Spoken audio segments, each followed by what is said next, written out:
मेरे प्यारे साथियों, तसव्वुर करो, इमाम औज़ाई रहमतुल्लाह अलैह के बीवी के पास एक औरत मिलने आई। सुबह फजर की नमाज के बाद, सूरज निकलने के बाद उनसे एक औरत मिलने आई। किससे? इमाम औज़ाई रहमतुल्लाह अलैह की बीवी से। दरवाजा खटखटाया। इमाम औज़ाई रहमतुल्लाह अलैह फजर की नमाज के बाद, सूरज निकलने के बाद भी कुरान की तिलावत कर रहे थे, दुआ मांग रहे थे, चटाई पर बैठे थे। जब दरवाजे पर दस्तक की आवाज सुनी तो जाते हैं और दरवाजा खोलते हैं तो क्या देखते हैं, उनके गांव की एक औरत दरवाजे पर खड़ी है। उस औरत ने कहा, इमाम साहब मुझे आपकी बीवी से मुलाकात करना है, मैं आपकी बीवी से मिलने आई हूं। इमाम औज़ाई रहमतुल्लाह अलैह ने कहा, अंदर आओ। उन्होंने कुरान लिया और खुद बीवी के रूम में चले गए और अपनी बीवी से कहा, तुमसे मोहल्ले की कोई औरत, गांव की कोई औरत मिलने आई।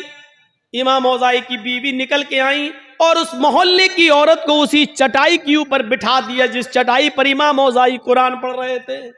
वो औरत जैसी ऐसे बैठी, ऐसे, तो ये पीछे चटाई पर कुछ पानी पड़ा हुआ था, वो उससे वो भीग गई, पूरा वो तर हो गई और ऐसे झटकने लगी, शर्म नहीं आती, तुमने मुझे यहां बिठा दिया। उसकी नजर पड़ी तो इमाम औज़ाई का 3 साल का बच्चा, छोटा सा बच्चा, नंगा घूम रहा था। नए कपड़े पहने हुए थे, छोटे छोटे बच्चे कभी ऐसे होते, नंगा। वो समझी कि इस बच्चे ने पेशाब किया है, इसीलिए उसकी चड्डी अड्डी उतार दी गई है, ये नंगा है और इस बच्चे के पेशाब पे हमें बिठा दिया इस औरत ने। कहने शर्म नहीं आई, तुमने इस बच्चे के पेशाब पे मुझे बिठा दिया है। इमाम औज़ाई की बीवी कहती है कि बेफिक्र रहो बहन, ये पेशाब नहीं है। अरे तुम कह रही हो पेशाब नहीं है, बच्चा नंगा घूम रहा है, उसकी चड्डी ये पड़ी हुई है, भीगी हुई चड्डी ये पड़ी हुई है और चटाई पर ये भीगा और उसकी वजह से मेरा कपड़ा भीग गया, मैं नापाक, मेरा कपड़ा नापाक हो गया। अब घर जाने के बाद कपड़ा भी धुलूं और इतना हिस्सा भी मैं अपना धोऊं। इमाम औज़ाई की बीवी कहती है, मेरी बहन मैं तुमसे फिर कहती हूं कि बेफिक्र रहो, ये मेरे बच्चे का पेशाब नहीं है, आपका कपड़ा नापाक नहीं हुआ है, आपको इन्हीं कपड़ों में नमाज पढ़ लेनी है, धोने की जरूरत नहीं है।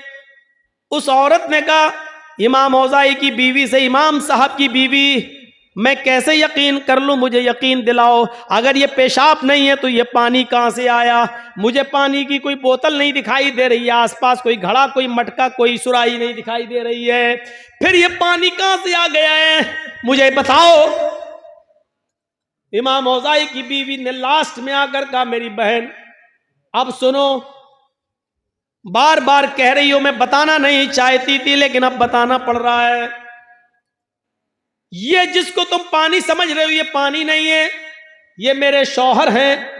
इमाम औज़ाई ये फजर की नमाज पढ़ने के बाद घर में आते हैं, सूरज निकलने तक ये कुरान की तिलावत करते हैं इसी चटाई पर बैठकर, और जब सूरज निकल जाता है तो उसके बाद में ये दुआ मांगते हैं, मग़फ़िरत, तौबा करते हैं, इस्तिग़फ़ार करते हैं। और जब अल्लाह से ये तौबा करते हैं, मग़फ़िरत की दुआ करते हैं, इस्तिग़फ़ार करते हैं तो इतना रोते हैं, इतना रोते हैं, इतना रोते हैं कि इनके आंखों के आंसुओं से ये चटाई तर हो जाती है। आए इस गांव की औरत, मेरी बहन, जिसको तुम पानी समझ रही हो, ये पानी नहीं है, ये मेरे शौहर इमाम औज़ाई की आंखों से गिरने वाले आंसू हैं, उन आंसुओं की वजह से ये चटाई भीग गई है और उस चटाई पर तुम बैठ गई हो, ये आंसू हैं, पानी, पेशाब नहीं है, बेफिक्र होकर तुम नमाज पढ़ सकती हो, तुम्हारा कपड़ा नापाक नहीं हुआ। आप गौर कीजिए, लड़का नंगा है, उसका ऊपर चड्डी उसकी वही पड़ी हुई है। गांव की औरत ने भी यही सोचा कि ये पेशाब होगा क्योंकि बच्चा नंगा घूम रहा है, लेकिन जरूरी नहीं कि उसने जो सोचा वो सही हो। हम कभी कभी कुछ और सोचते हैं और निकलता कुछ और है, हकीकत कुछ और होती है। इसलिए इस बात को सोचने की कोशिश जरूरत है, हम किसी के बारे में ज्यादा बदगुमानी ना करें। अमीर माविया रहमत रजी अल्लाह ताला अन्हु की बीवी भी अपने घर में मेहमान नवाजी पसंद नहीं करती थी। मेहमान आ जाए, बहुत सी औरतें ऐसी होती हैं घर में खूब अच्छा खाओ पकाओ, शौहर बच्चों को खूब खिला देंगी, लेकिन जहां उनके घर 2 दिन मेहमान आ जाए, 2 मेहमान लो आ गया, अब इसके लिए जागो, ऐसा लगता है ये शादी करके नहीं लाया, नौकरानी बना के लाया हमें अपने घर में। अमीर माविया के घर में एक मर्तबा एक मेहमान आया और उसने कहा कि मुझे 2-3 दिन रुकना है। कहा ठीक है रुको, बाहर का कमरा दे दिया, खाना वाना खिलाया। अमीर माविया की बीवी को मेहमान नवाजी पसंद नहीं थी, वो सोचने लगी कि कुछ कमी निकालूं। कहा क्यों, ये मेहमान है, कहाँ कितने दिन रहेंगे? कहा पता नहीं कितने दिन रहेगा, 3 दिन तो वैसे ही उसका हक है, 3 दिन तक तो मैं उसको कुछ कह ही नहीं सकता, 3 दिन के बाद अगर रहता है तो उसकी मर्जी। अच्छा ठीक है। शाम का वक्त हुआ, इमाम अमीर माविया की बीवी ने सोचा कोई ऐसी कमी निकालूं, इसको घर से निकलवा दूं। इशा की नमाज के बाद अमीर माविया ने उस अपने मेहमान के कमरे में चटाई रख दी, रात में तहज्जुद पढ़ते हो तो पढ़ लेना, लोटा रख दिया, अगर वुजू बनाना हो तो पानी ये है, एक दूसरा पानी रख दिया, अगर इस्तिंजा करना हो तो बाहर से दरवाजा खोलना और यहाँ खाली मैदान पड़ा है, यहाँ पर आप पेशाब पेशाब करना हो तो यहाँ कर लेना और यहीं पर नमाज पढ़ लेना और फजर में इंशाअल्लाह मस्जिद में मुलाकात होगी। ठीक है। बाहर का सिस्टम सब अलग करके अमीर माविया सो गए। थोड़ी देर के बाद जब उनकी बीवी ने देखा कि अमीर माविया सोए हुए हैं, रात काफी हो गई है, कहा कि उठें और देखें कि मेहमान क्या कर रहा है। मेहमान अगर जग रहा हो और कुछ उल्टी सीधी खुराफात कर रहा हो तो अमीर माविया को जगाऊं और कहूं कि और उसको निकाला जाए। अमीर माविया की बीवी उठती हैं और अपने मेहमान के रूम तक जाती हैं और दरवाजे में कान लगाती हैं तो क्या सुनती हैं कि मेहमान बड़ा बेहुदा और गंदा गाना गा रहा है। आवाज बड़ी प्यारी थी उसकी, सुरीली। उस सुरीली आवाज में वो बेहुदा और इश्किया गाना गा रहा, बड़ा बेहुदा गाना। अमीर माविया की बीवी को एक नुक्ता मिल गया, एक पॉइंट मिल गया। वो जल्दी से जाती और अपने हस्बैंड को जगाती, उठो। कहा क्या है, इधर आओ, देखो तुम्हारा मेहमान क्या कर रहा है। अरे मेहमान क्या कर रहा है, उसका तो रूम मैंने अलग कर दिया है, उसका कमरा अलग कर दिया है। अरे इधर तो आओ, इधर आओ, उठो उठो उठो। उठाया, देखो देखो देखो, अरे कमरा बंद है, अरे दरवाजा, कान लगाओ कान लगाओ। जब कान लगाया तो गाना बड़ा बेहुदा गाना गा रहा है। अमीर माविया से कहने लगी, देखो अभी भी इसको घर में रखोगे, ये ऐसा गाना गा रहा है, लगता है जैसे इसके घर में कोई माँ बहन बेटी ना हो, ऐसा गंदा गाना। अमीर माविया ने अपनी बीवी का हाथ पकड़ा और उसको खींच कर अपने बिस्तर पर लाए और फरमाया, जब मैंने उसके कमरे को अलग कर दिया, उसके रूम को अलग कर दिया, उसकी चटाई अलग कर दी, उसका मुसल्ला अलग कर दिया, उसका वुजू का लोटा अलग कर दिया, जब मैंने उसके कमरे से कोई मतलब भी नहीं रखा, तो तुमने दरवाजे पर कान लगाकर उसके अंदर की जासूसी क्यों की है? क्या तुम्हें नहीं मालूम मोहम्मद रसूलुल्लाह ने फरमाया, अगर घर के दरवाजे सब बंद हो और कोई तुम्हारे घर में झांकने की कोशिश करे, सुराख से या दीवार पर चढ़कर या किसी सांस से अगर तुम्हारे घर की जासूसी करे और तुम्हारी नजर पड़ जाए तो बाहर निकल कर तुम उसकी दोनों आंखें फोड़ सकते हो, तुम्हें कोई गुनाह नहीं। तुम उसकी जासूसी क्यों कर रही हो? वो अंदर क्या कर रहा, हमें क्या मतलब? अंदरूने खाना से हमें क्या मतलब? वो घर के अंदर क्या कर रहा है, तुम्हें किसी के घर के अंदरूनी मामले से क्या लेना देना? तुमने जासूसी क्यों की? अमीर माविया की बीवी बोलती, अब भी मुझी को कहोगे? कहा हाँ तुम्ही को कहूंगा, अल्लाह के रसूल ने जासूसी से मना किया, तुमने जासूसी क्यों की? चलो लेट जाओ, सो जाओ। ये देखो, इनको बताया तब भी हम ही को डांट रहे हैं। ठीक है सोती हूं। अब वो सोने लगी। अब अमीर माविया देख रहे हैं कि ये सो जाए तब मैं जाऊं उसको समझाऊं, अकेले में ये सो जाए। अब वो देख रहे सोए कि नहीं। काफी देर के बाद उसको नींद आई और थोड़ी देर के बाद नाक का जनरेटर चलने लगा, खर्र खर्र। अमीर माविया समझे हाँ बेहोशी में हो, अब सो गई है। अब उठूं और उसको समझाऊं, अब मैं अपने मेहमान को समझाऊं। अकेले में नसीहत करो तो ज्यादा फायदा करती है।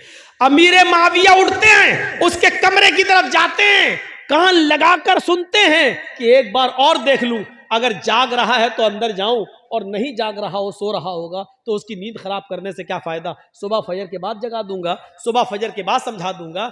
तो कान लगाते हैं कि देखें गाना गा रहा कि नहीं। अब जब कान लगाया तो क्या सुनते हैं कि वही मेहमान अब कुरान की तिलावत कर रहा है। अभी थोड़ी देर पहले गाना गा रहा था, लेकिन अब इतनी देर के बाद जब दोबारा कान लगाकर सुना तो वही मेहमान सुरीली और बेहतरीन क़िरात में कुरान की तिलावत कर रहा है। अमीर माविया भागते हुए गए और अपनी बीवी को उठाए, उठ उठ उठ उठ। क्या, अरे उठ तो। अरे मैं इतनी गहरी नींद में सो रही थी, तुमको क्या सुबह नाश्ता हमें बनाना है, दोपहर में खाना हमें बनाना है, मेरी जान पर इतने काम पड़े हुए हैं, तुमने मुझे उठा दिया। और इधर क्या है, सुन सुन, कहने जासूसी करना तो मना है, फिर क्यों करवा रहे हो। अरे कर तो पहले, सुन तो, खुद मना करते हो खुद सुनवाते भी हो। कहां पहले सुन।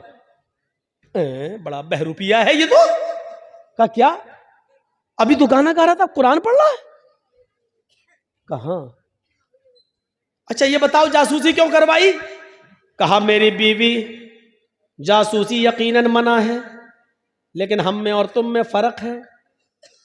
तुमने मुझे मेरे भाई की बुराई दिखलाई, तुमने मुझे मेरे भाई की बुराई दिखलाई, और मैंने तुम्हें अपने भाई की खूबी दिखलाई। अल्लाह के नबी फरमाते हैं बुराइयों पे पर्दे डालो और खूबियों को बयान किया करो। हम खूबी बयान कर रहे हैं, देखो ये मेरे भाई की एक अलामत। वो तो ठीक है, लेकिन बहरूपिया गाना क्यों गा रहा था। का सुबह निपटेंगे। फजर की नमाज दोनों ने जमात से पढ़ी, और फजर की नमाज के बाद अमीर माविया ने उससे रात का मंजर बयान किया कि तुम गाना गा रहे थे और बाद में कुरान। तो उसने कहा जब आपको मालूम ही हो गया है तो सुन लो, मुझे बहुत टेंशन है, मेरी जिंदगी गमों में घुली जा रही है, मुझे एक पल भी सुकून नहीं मिलता है, इतने टेंशन है, इतने गम है। जब मुझे बहुत ज्यादा गम होते हैं और जब गमों की वजह से मुझे नींद नहीं आती है, करवटें बदलता रहता हूं, तो फिर मैं गुनगुनाने लगता हूं, गाना गाने लगता हूं, अपना दिल बहलाने की कोशिश करता हूं, लेकिन गाना गाने की वजह से मेरे गम और बढ़ते जाते हैं, मेरी उलझनें और बढ़ती जाती हैं। फिर मैं वुजू बनाता हूं और कुरान की तिलावत करना शुरू कर देता हूं, इसलिए कि अल्लाह ने फरमाया अला बिज़िक्रिल्लाहि तत्मइन्नुल कुलूब, अल्लाह का जिक्र करने से ही दिलों को सुकून मिलता है। इसलिए मैं दिल को सुकून हासिल करने के लिए मैं कुरान की तिलावत करने लग जाता हूं। अमीर माविया ने कहा जिंदगी से लड़ना सीखो, जिंदगी से लड़ना सीखो, गमों को पछाड़ना सीखो। गम हर इंसान की जिंदगी में आ सकते हैं, इससे लड़ना सीखो, गमों पर सब्र करो, और जब तुम्हें गम बहुत ज्यादा आ जाया करें और जब तुम्हें सोने न दिया करें तो तुम कुरान पढ़ लिया करो। इसलिए कि अल्लाह के ताला ने कहा है कुरान की तिलावत ही तुम्हारे दिलों को सुकून पहुंचा सकती है, तुम्हारे दिलों को सुकून दे सकती है। जिन लोगों को टेंशन बहुत रहता है, सुन लो, जिन लोगों को बहुत ज्यादा दिमागी उलझन रहती है, जो लोग बहुत ज्यादा दिमागी टेंशनों के शिकार हैं, मेरी 3 बेटियां 4 बेटियां बड़ी हैं, जवान है, शादी नहीं हो रही है, मेरा बच्चा बड़ा हो गया है, शादी के लायक हो गया, फिर भी माँ बाप की बात नहीं सुनता है, फिर भी घर देर से आ रहा है, जिनको 50 किस्म के गम खाए जा रहे हैं, उनको एक दुआ सिखला कर जा रहा हूं। ये दुआ को अपना वजीफा बना लो, ला हौला वला कुव्वता इल्ला बिल्लाह। बस इतनी सी दुआ है, इस दुआ को उठते बैठते पढ़ते रहा करो। अल्लाह के नबी फरमाते हैं ये ला हौला वला कुव्वता इल्ला बिल्लाह, ये 99 बीमारियों की दवा है, और सबसे हल्के दर्जे की बीमारी यह है कि इंसान के गम नहीं दूर हो रहे हो, इंसान को टेंशन हो, तो ये सबसे हल्की बीमारी है जो इस दुआ से चली जाती है। इससे बड़ी बड़ी 98 बीमारियां और हैं जो इस दुआ के पढ़ने से जाएंगी। मेरे भाइयों, ये दुआ को हमारी माँ बहनें भी याद कर लें, आप भी याद करिए। टेंशन की ये दुआ है, जहनी उलझन की ये दुआ है, गम और उलझन, और जिसके दिमाग में हजारों किस्म के ख्यालात आते हैं, उसकी जिंदगी में सुकून नहीं, तो वो ये दुआ पढ़ता रहे, ला हौला वला कुव्वता इल्ला बिल्लाह। और साथ में ये दुआ भी अगर मिला सकता है तो मिला ले, या मुसर्रिफल कुलूबी सर्रिफ कल्बी अला दीनिक, ऐ दिलों के पलटने वाले मेरे दिल को अपने दीन की तरफ, अपने मजहब की तरफ, इस्लाम की तरफ पलट दे, मेरा दिल इधर उधर नहीं, सिर्फ अपने दीन की तरफ लगा दे। ये दोनों दुआएं आप इसको अपना वजीफा बनाइए। दोनों नहीं पढ़ सकते तो एक दुआ ला हौला वला कुव्वता इल्ला बिल्लाह, इसको ही अपना वजीफा बना लीजिए। बेहतर है कि दोनों पढ़ें। दोनों नहीं पढ़ सकते तो कम से कम एक दुआ पढ़िए। ये जहनी उलझनों को दूर करने की एक दुआ है। तो मेरे भाइयों, अमीर माविया ने अपनी बीवी से क्या कहा, तुम्हें किसी के अंदरूनी खाने से क्या मतलब और बदगुमानी करने से क्या फायदा? नहीं, तुम्हें कुछ नहीं करना है तो बदगुमानी हमें और आपको नहीं करना है। या अय्युहल्लज़ीना मनुज्तनिबू कसीरम मिनज़्ज़न इन्न बअज़-ज़न्नि, ईमान वालों तुम एक दूसरे से ज्यादा बदगुमानी मत किया करो, इसलिए कि बहुत सी बदगुमानियां इंसान को गुनाहगार बना देती हैं। हम किसी के बारे में बुरा सोचेंगे तो बदगुमानी होगी, और बदगुमानी इंसान को गुनाहगार बना देती है। मेरे भाइयों, इस्लाम के अंदर दाखिल हो जाइए, एक दूसरे की हमदर्दी अपनाइए, एक दूसरे के हमदर्द बनिए। और साथ में मैंने शुरू किया था कि जो नमाज किसी भी हाल में माफ नहीं है, मेरे भाइयों, उस नमाज के लिए हमें और आपको हर वक्त तैयार रहना चाहिए। मैंने सुबह जुमे के खुतबे में कहा था कि अगर गांव में कोई लड़का किसी लड़की को लेके भागता है, उसकी पंचायत हो जाती है, तो गांव में सरदार को चाहिए कि अगर कोई आदमी नमाज नहीं पढ़ता है तो उसकी भी पंचायत होनी चाहिए, उसके ऊपर भी जुर्माना आयद होना चाहिए। नमाज दीन का हम सुतून है, और ये जलसा भी मस्जिद की तामीर और तरक्की के लिए किया गया है। मेरे भाइयों, शायद आपको मालूम होगा मस्जिद बनाने का सवाब कितना ज्यादा है। आपको ये एक चीज की तरफ मैं इशारा कर दूं, और इस बात को सुनिए, आप ताज्जुब करेंगे। मस्जिद नबवी जब बनकर तैयार हुई, मस्जिद नबवी आप जानते कैसी थी? खजूर के पत्तों की छत। अरे ये तो बहुत अच्छी है, ये जो आपने पर्दा डाला ये तो बहुत अच्छा। खजूर के पत्तों की छत, ये हवा चलती थी तो पत्ते उड़ जाते थे। अल्लाह के रसूल सजदे में, अल्लाह के नबी ने कहा अल्लाहु अकबर, नमाज पढ़ाई, रुकू में गए, हवा तेज हुई, समी अल्लाहु लिमन हमीदा का हवा और तेज हुई। अल्लाहु अकबर कहकर सजदे में सर रखा, हवा इतनी तेज हुई कि खजूर के पत्तों की छत उड़ गई। आसमान से पानी गिरने लगे, और पानी के कतरे जमीन पर गिरते जमीन से मिट्टी उटकती और मुहम्मदुर रसूलुल्लाह के चेहरे पर पड़ती। अल्लाह के नबी ने जब नमाज पढ़ाकर सलाम फेरा, सलाम अलैकुम बरहमतुल्लाह, सलाम अलैकुम बरहमतुल्लाह, और चेहरा जब सहाबा की तरफ किया, सहाबा ने उस चेहरे पर मिट्टी लगी हुई देखी, जिस चेहरे को कभी देखकर हसन इब्न साबित ने कहा था व अहसन मिन कलम तरकत्तु ऐनी व अजमल मिन कलम तलिदिन निसाउ, दुनिया में आपसे ज्यादा हसीन बेटा पैदा ही नहीं हुआ, और आपसे ज्यादा खूबसूरत बच्चा दुनिया की किसी औरत ने पैदा ही नहीं किया।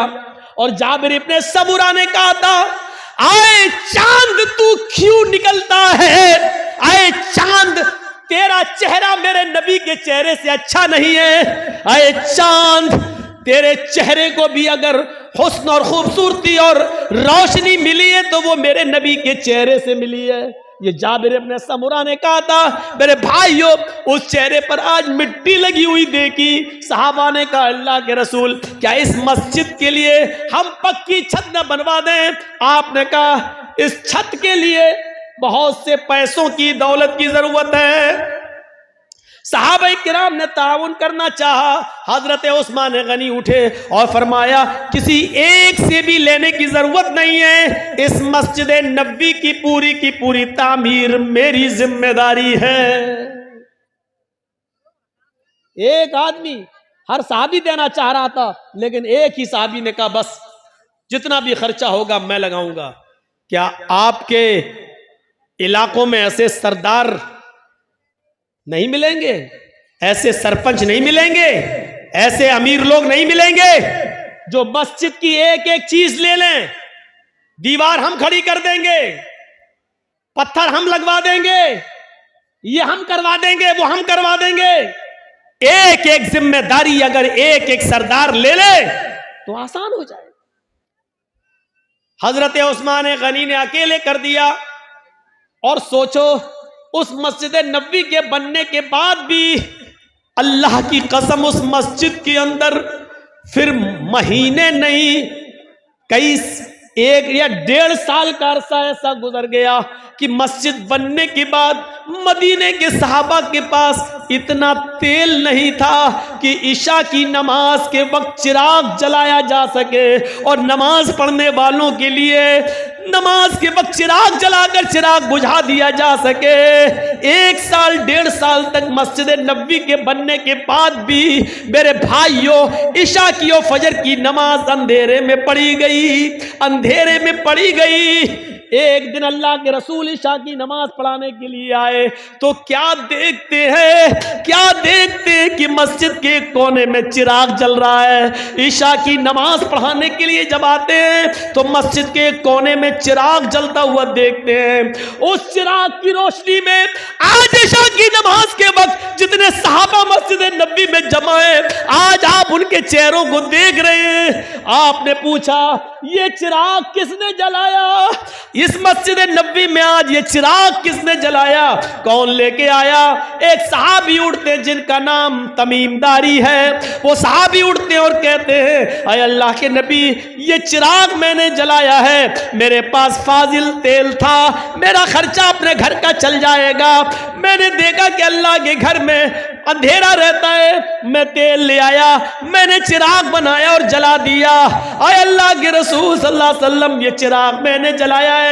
अगर चिराग की रोशनी में नमाज पढ़ना नाजायज हो या गलत हो तो मुझे माफ कर दीजिए, मैं ले जाऊंगा। अल्लाह के नबी ने कहा, नहीं आए तमीम, नहीं, नाजायज नहीं है, बल्कि तुमने आज बहुत बड़ा काम किया है। आपने नमाज पढ़ाई और नमाज पढ़ाने के बाद साहबा की तरफ चेहरा किया और चेहरा करने के बाद फरमाया, आए तमीम, आए तमीम, कद नव्वरतल इस्लाम। आए तमीम, तूने आज मस्जिद नबवी को रोशन नहीं किया है, तूने आज सिर्फ अल्लाह के घर को रोशन नहीं किया है, आज तूने चिराग जलाकर पूरा इस्लाम चमका दिया है, पूरा इस्लाम रोशन कर दिया है, पूरे इस्लाम को एक नई रोशनी दे दी है। मेरे भाइयों, जब मस्जिद के अंदर एक छोटा सा चिराग जलाने पर इस्लाम की रोशनी करार दे दिया गया है तो मस्जिद में बढ़ चढ़कर हिस्सा लेना कितना बड़ा सवाब होगा। हमें और आपको ये सोचना चाहिए। ये 5-5 और 10-10 रुपए का चंदा मांगते हुए और लोगों को करते हुए और आपको देते हुए शर्म आनी चाहिए। मैं ये नहीं कह रहा हूं कि नहीं देना चाहिए, शर्म ये आनी चाहिए कि हम अल्लाह के घर के लिए 10 रुपए दे रहे हैं जबकि हम अपनी गाड़ी में 100 रुपए का 1 लीटर पेट्रोल भरवा लेते हैं जो उससे ज्यादा होता है। इस बात पर शर्म आनी चाहिए कि हमारे बच्चे 20, 25, 50 रुपए की जो टॉफियां और चॉकलेट हमसे खा जाते हैं और हम मस्जिद को 10 रुपए का चंदा दे रहे हैं। मेरे भाइयों, मेरा वक्त 1 बजे तक खत्म हो चुका है, लेकिन आपसे चलते चलते इतना जरूर कहूंगा कि मुझे थोड़ी देर 10 मिनट तक स्टेज पर रहना है। 10 मिनट तक मैं अपनी मोहब्बत का इजहार देखना चाहता हूं। आप जो 20, 22, 25 साल से मुझे यहां बुला रहे हैं, इस मस्जिद के लिए चंदा किया गया है। इन दोनों हदीसों को मैंने आपके सामने पढ़ के सुना दिया है। अब यह देखता हूं आपका जज्बा, आपका ईमान और अपनी मोहब्बत की आपको मेरे ताल्लुक से आपके दिल में क्या मोहब्बत है कि सिर्फ नाम के जर्जी साहब मशहूर हैं या मेरी बात को भी आप उसका भी लिहाज रखते हैं। 10 मिनट में आप मेरे हाथ पर कितना पैसा ला सकते हैं इस मस्जिद के लिए, ये मुझे आज आपकी मोहब्बत देखना है। अपने ताल्लुक से भी और इस्लाम के ताल्लुक से भी माइक नहीं रहेगा। हम उस तरीके की दुआएं भी नहीं देते कि अल्लाह तुम्हारे रिस्क में बरकत दे, अल्लाह ये करे ना। हम चंदा करते वक्त इस तरीके की दुआओं को हम जायज समझते हैं। हम तो बस इतना जानते हैं, आप लाइए और खुद दिल में नियत कर लीजिए कि ये सवाब किसको पहुंचाना चाहते हैं आप, और आपके दिल की नियत के मुताबिक आप खुद चंदा दीजिए, ताबुन कीजिए। आप जो नियत करेंगे आपको आपकी नियत के मुताबिक सवाब मिलेगा। अगर आप चाहते हैं कि मेरे माँ बाप को सवाब मिले तो आप ये दिल में नियत करिए कि अल्लाह इस मस्जिद में ताबुन का सवाब मेरे माँ बाप को दे।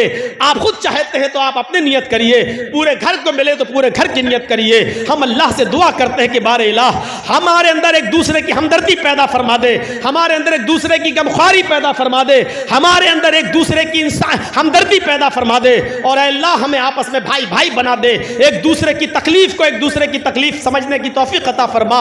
सिर्फ 10 मिनट हम आपका इंतजार करेंगे और आपका ताबुन देखेंगे। अल्लाह जब तक हमें जिंदा रखे, इस्लाम पर जिंदा रखे, और जब हमारा खात्मा हो तो ईमान पर हमारा खात्मा फरमाए। वमा अलैना इल्लल बलागुल मुबीन व आखिरु दावाना अनिल हम्दुलिल्लाहि रब्बिल आलमीन।